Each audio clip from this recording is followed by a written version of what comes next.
Voilà, je vous présente ma toile Samaya 2.5 Dynéma. Je la possède depuis 3 ans, c'est-à-dire que j'ai campé 3 saisons avec. Et malheureusement, je rencontre de gros problèmes d'étanchéité en partie inférieure. Et dernièrement, lors de mon voyage en Mongolie, ce fut une grosse galère. Pour cela, je vais ce soir la monter dans mon jardin. Il est prévu des pluies cette nuit, des averses.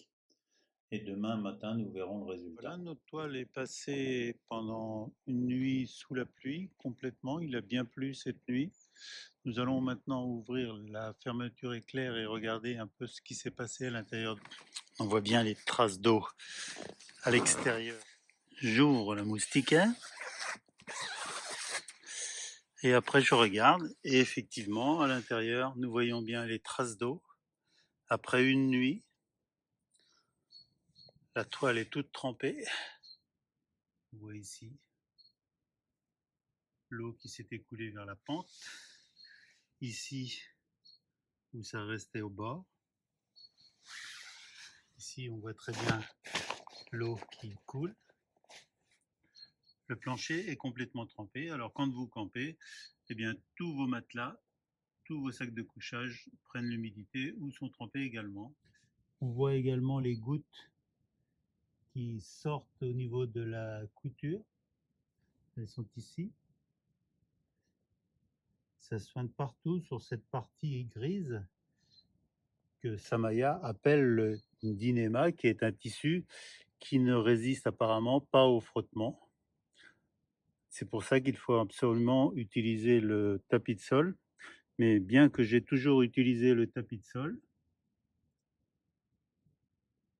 le fond s'est érodé et s'est abîmé. Et tous les matins, il fallait éponger, ce que je vais essayer de reproduire devant vous. Et chaque matin, il nous fallait poser les serviettes, mettre les serviettes, aspirer pour que nous puissions prendre l'eau. Et voici le résultat chaque matin lors de notre séance de camping. Il fallait éponger de la sorte. À l'issue des tests, j'ai contacté Samaya qui m'ont bien confirmé que la toile de tente était non étanche en partie inférieure, qu'elle n'était pas réparable et donc malheureusement elle ne pouvait plus être utilisée. J'espérais de leur part un geste fort, c'est-à-dire un remplacement, car cette toile fabriquée en Chine coûte quand même 1 500 € avec son vestibule.